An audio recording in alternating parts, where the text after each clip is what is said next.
بسم الله الرحمن الرحيم. Muhasabah malam.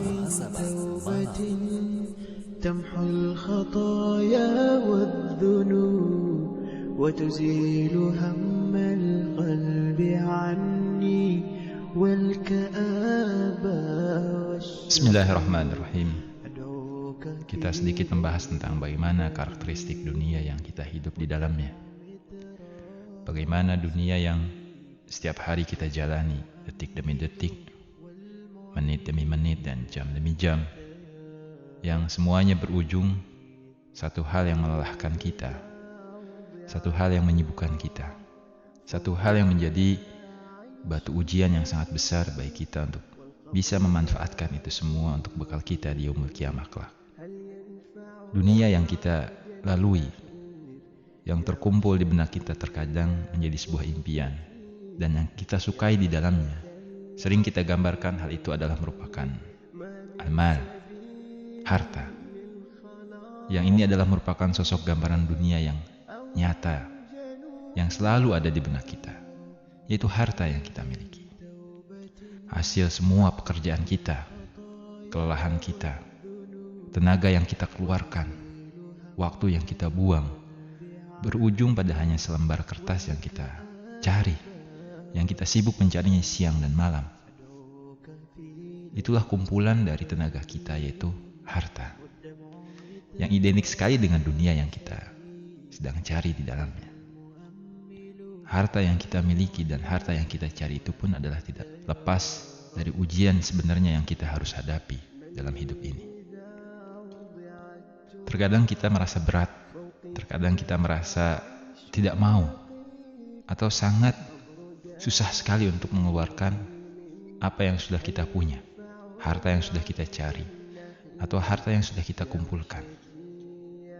Dan ini sering terjadi, dan kita pun merasakan semuanya. Kalau berbicara masalah diri atau jiwa untuk dikorbankan, mungkin masing-masing di antara kita akan berteriak lantang, "Saya siap." Tapi ketika berbicara tentang masalah harta atau uang yang selalu kita pegang, kita kumpulkan dan kita cintai, bahkan melebihi jiwa kita, sulit sekali kita rasanya untuk mengeluarkan harta yang kita kumpulkan tersebut. Padahal Allah Subhanahu wa ta'ala mengatakan dalam Al-Quran, "A'udzubillahi samii'il 'aliim minasyaitonir rajim. Lan tanalul birra hatta tunfiqu mimma tuhibbun, wa ma tunfiqu min syai'in fa innallaha bihi 'alim." Kamu sekali-kali tidak akan sampai pada sebuah kebajikan. Kita tidak akan sampai pada sebuah nilai ketaatan yang sempurna, kebajikan yang sempurna, hatta tunfiqu mimma tuhibbun, sebelum kita menafkahkan sebagian harta yang kita cintai. Di dalam ayat ini jelas sekali Allah mengatakan, kamu sekali-kali tidak akan sampai kepada kebajikan yang sempurna sebelum kamu atau kalian menafkahkan sebagian harta yang kalian cintai. Wa ma tunfiqu min syai'in fa innallaha bihi 'alim. Dan apa saja yang kalian nafkahkan, maka sesungguhnya Allah mengetahuinya. Bentuk pengorbanan yang sangat besar sekali ketika dia harus mengorbankan apa yang dia cintai. Apalagi hal itu adalah merupakan unsur materi yang setiap hari dikumpulkan dari mulai bangun tidur sampai menjelang tidur. Materi yang selalu dicintainya, yang menjadi penopang hidupnya, yaitu harta. Pengorbanan yang sangat besar dinilai oleh Allah Subhanahu wa ta'ala. Kalau kita memang merasa mencintai Allah Subhanahu wa ta'ala, mencintai Rasulullah sallallahu alaihi wasallam, bangga dengan status kita sebagai seorang muslim, bangga dengan dinul Islam yang kita yakini dan kita anut saat ini, maka sudah sepatutnya kita rela dan berbangga untuk sedikit atau lebih baik dan lebih sempurna banyak memberikan dari sebagian harta yang kita miliki sebagai bentuk pengorbanan kita. Harta yang kita cintai lebih kita berikan, lebih kita korbankan kepada zat yang lebih kita cintai daripada harta itu. Begitulah hakikat pengorbanan yang sebenarnya. Konon katanya orang yang sedang jatuh cinta, dia rela berkorban untuk memberikan apa yang dia miliki demi untuk mendapatkan keriduan yang dicintainya.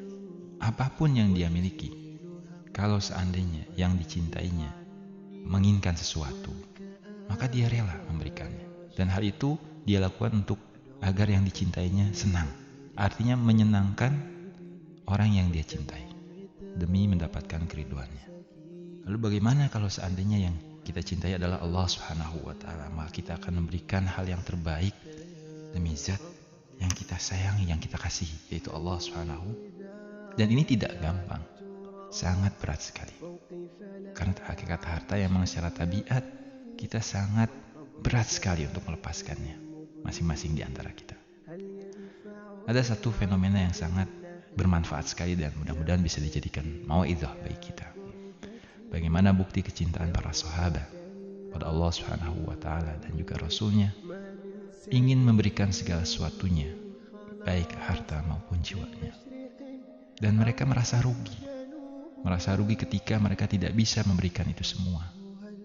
Saat itu terjadi ketika Rasulullah SAW hendak berangkat menuju peperangan, berangkat menuju medan peperangan.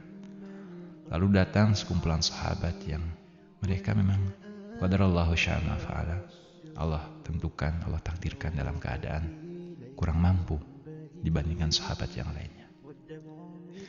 Sudah hal yang menjadi maklum bahwa ketika akan berangkat menuju medan perang tentunya ini membutuhkan perbekalan dan kendaraan. Artinya membutuhkan uang, membutuhkan biaya. Dan para sahabat ini memang tidak memilikinya. Mereka datang kepada Rasulullah SAW seraya menangis, bercucuran air mata, mengeluh dan meminta kepada Rasulullah SAW, "Ya Rasulullah, bawa kami, angkutlah kami bersamamu." Rasulullah terdiam dan melihat, terharu pada keadaan mereka. Dengan jiwa yang tulus, mereka menyatakan diri siap untuk pergi jihad fisabilillah, mengorbankan jiwanya. Tapi satu yang membuat mereka terhalang, mereka tidak mampu, mereka tidak memiliki harta atau biaya yang bisa mereka korbankan untuk jihad fisabilillah. Maka Rasulullah SAW pun berkata, "Demi Allah, aku tidak mendapati kendaraan, aku tidak mendapati perbekalan untuk mengangkut kalian, karena memang sudah benar-benar tidak ada jatah, habis." Maka ketika mendengar perkataan Rasulullah SAW, para sahabat itu pun berlalu seraya menangis. Mereka pergi dari hadapan Rasulullah SAW seraya menangis. Terasa berat rasanya bagi mereka untuk duduk di rumah meninggalkan jihad. Mereka tidak memiliki dana, tidak memiliki kendaraan. Tapi lihat apa yang Allah Subhanahu wa Ta'ala perbuat pada mereka.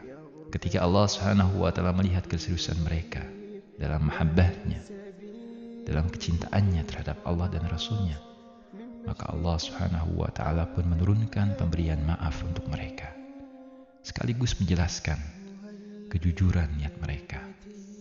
Walaupun mereka tidak memiliki harta untuk mereka infakkan, mereka sedekahkan untuk jihad fisabilillah. Sebuah gambaran yang sangat bermanfaat sekali bagi kita untuk direnungi. Betapa harta yang selama ini Allah berikan pada kita, dunia yang diberikan oleh Allah Subhanahu wa Ta'ala, bukanlah sebagai tempat untuk bisa melenakan mereka atau tidak menjadikan mereka lupa kepada Allah Subhanahu wa Ta'ala. Kenikmatan yang mereka berikan tidak hilang, malah mereka merasa sedih. Kalaupun saatnya mereka tidak bisa mendapatkan dunia, mereka ingin memberikan apa sih sebenarnya yang bisa saya lakukan, apa yang bisa saya berikan, apa yang bisa saya korbankan untuk agama Allah. Lalu bagaimana dengan kita atau dengan orang-orang yang diberikan kelebihan oleh Allah Subhanahu wa Ta'ala dalam masalah harta? Padahal harta yang telah Allah Subhanahu wa Ta'ala berikan pada kita, selain dia adalah merupakan kenikmatan yang sangat besar sebagai penopang hidup kita di dunia, dia juga adalah merupakan ujian yang terberat bagi kita semuanya. Dan tidaklah Allah Subhanahu wa Ta'ala menganugerahkan harta kekayaan kepada kita, melainkan hal itu diperuntukkan agar kita bisa membeli jannah Allah Subhanahu wa Ta'ala dengan harta itu, agar kita bisa membeli jannah Allah Subhanahu wa taala dengan harta itu. Di dalam Al-Qur'an Allah Subhanahu wa taala berfirman, sesungguhnya Allah Subhanahu wa taala telah membeli diri dan harta orang-orang mukmin dengan memberikan ganti jannah untuk mereka.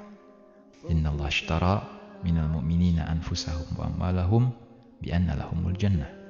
Sesungguhnya Allah telah membeli dari orang-orang mukmin diri dan harta mereka dengan memberikan jannah untuk mereka. Utsman bin Affan radhiyallahu an sangat memahami benar ayat ini.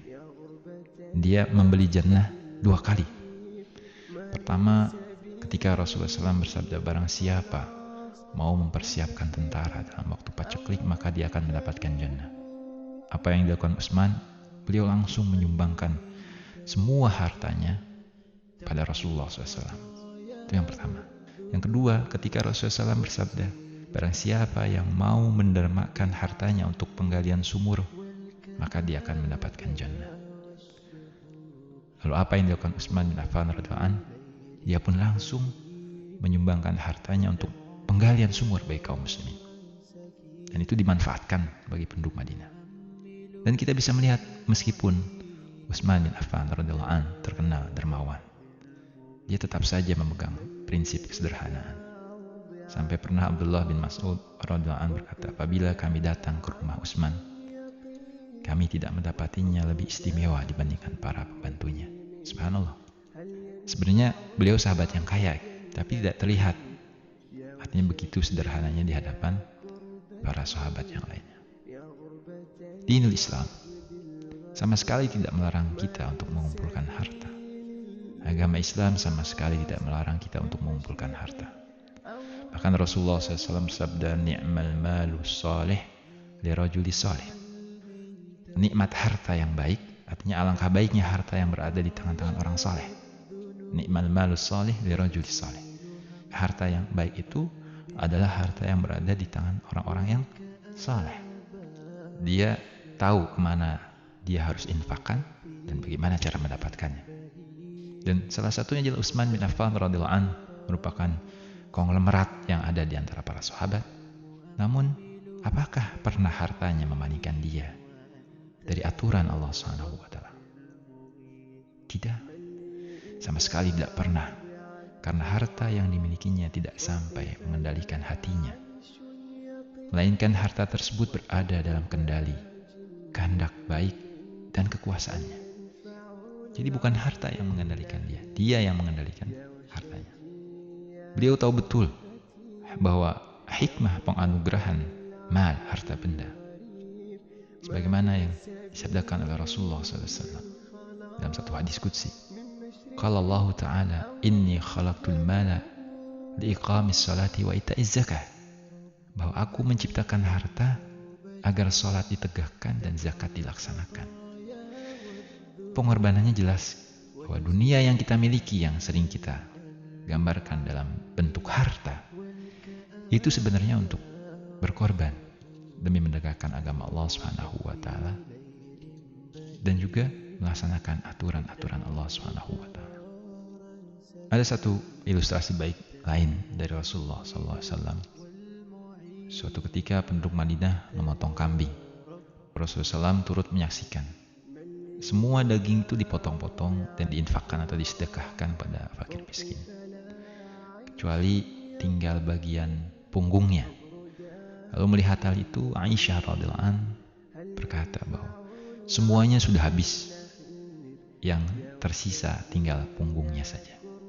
Mendengar perkataan Rasulullah SAW, maka Rasulullah SAW berkata dengan maksud untuk meluruskan cara pandang Aisyah. Apa kata Rasulullah SAW? Bal bakiyat jami'uha wa dhahaba katifuha. Bukan seperti itu. Justru yang ada semuanya masih ada. Dan yang habis adalah tinggal bahunya saja. Maksudnya apa? Harta yang diberikan itu nggak habis. Harta yang kita nafkahkan, kita infakkan, kita bagikan, hakikatnya adalah untuk membeli anugerah Allah Subhanahu wa taala yang nantinya bisa menerangi gelapnya kubur kita. Bayangkan.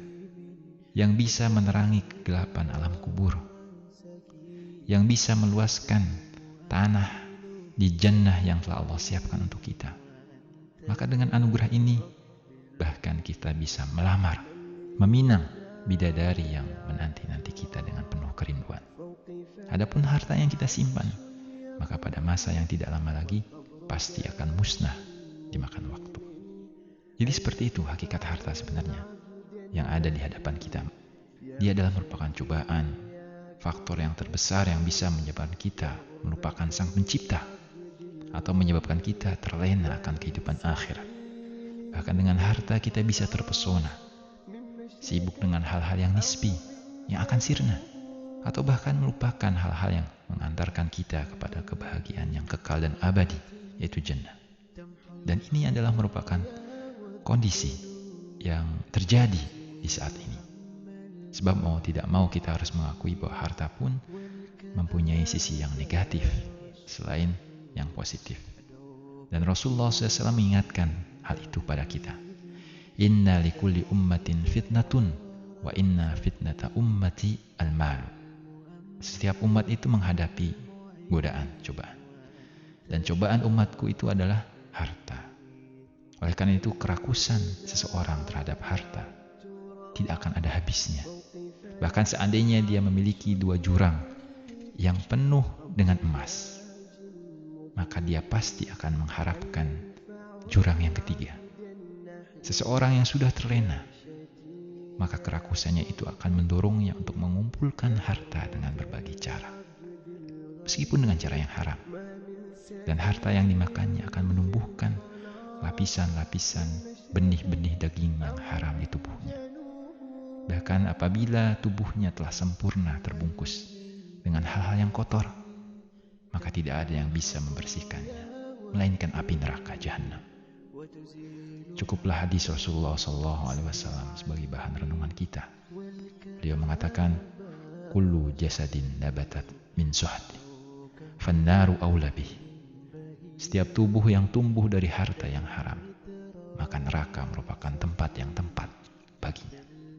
Neraka adalah merupakan tempat yang tepat baginya. Inilah karakteristik dunia yang terkumpul dalam harta, yang selalu kita dambakan, yang selalu kita cari, yang selalu kita kumpulkan. Oleh karena itu jangan sampai kita merasa sedih ketika harta kita diambil sedikit, ketika harta kita dikurangi, ketika harta kita hilang, dikarenakan infak yang harus kita berikan, dikarenakan program dan dakwah yang harus kita keluarkan, dikarenakan agama kita membutuhkan sumbangan kita dari harta yang kita miliki. Jangan merasa sedih atau menyesal dikarenakan hal itu. Sebab ketahuilah, semua itu adalah ujungnya demi kebaikan kita di yaumul qiyamah kelak. Mudah-mudahan bisa bermanfaat bagi kita semuanya. Wallahu a'lam. والكآبة والشهور أدعوك في ليل بهيم والدمع مدرارا سكين أنت المؤمل والمعين وأنت يا رب المغيث. من لي إذا وضع التراب فوقي فلا عيش يطيب والقبر داج مظلم هل ينفع العبد النحيب. يا وحشتي يا كربتي يا غربة العبد الغريب ما من سبيل للخلاص من مشرق أو من جنوب.